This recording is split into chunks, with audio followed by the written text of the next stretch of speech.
Racial discrimination was prevalent in the new colonies of European nations, especially Africa.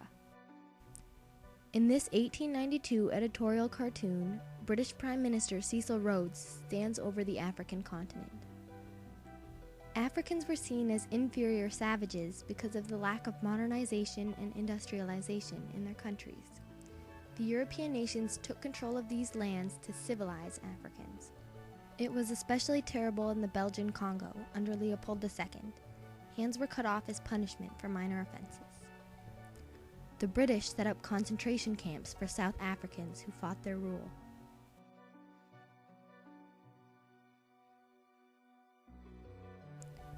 The new 19th century liberal ideas led to Jewish people being given more rights throughout Europe.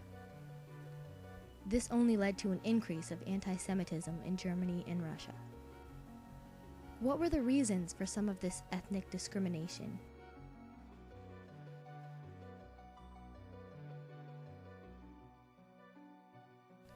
Charles Darwin's theories of natural selection and survival of the fittest were soon applied to social life in the form of social Darwinism.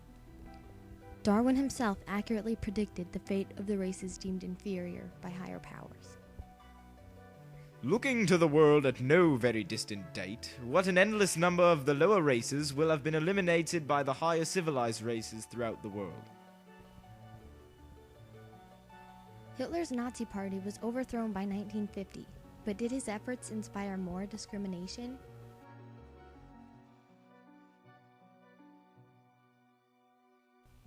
The years after World War II were little better for minorities, especially in Bosnia. The term ethnic cleansing was coined to describe the mass killing or deportation of Bosnian Muslims by the Serbians.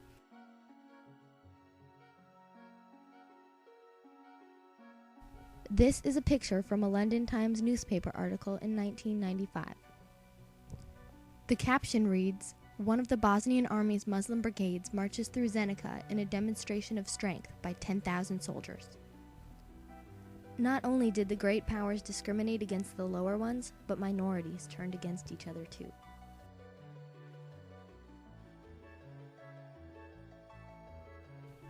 While the British withdrew from their oppression of colonial natives, France refused to let Algeria achieve its deserved independence.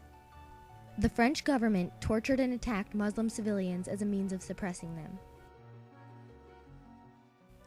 French Indochina was no different.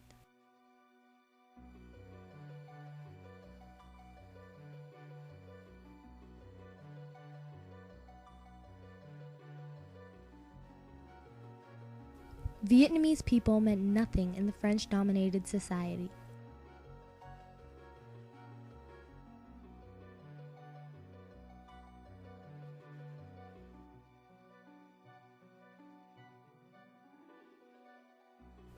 Why did these things happen, even after time had passed? Why didn't people learn to accept everyone?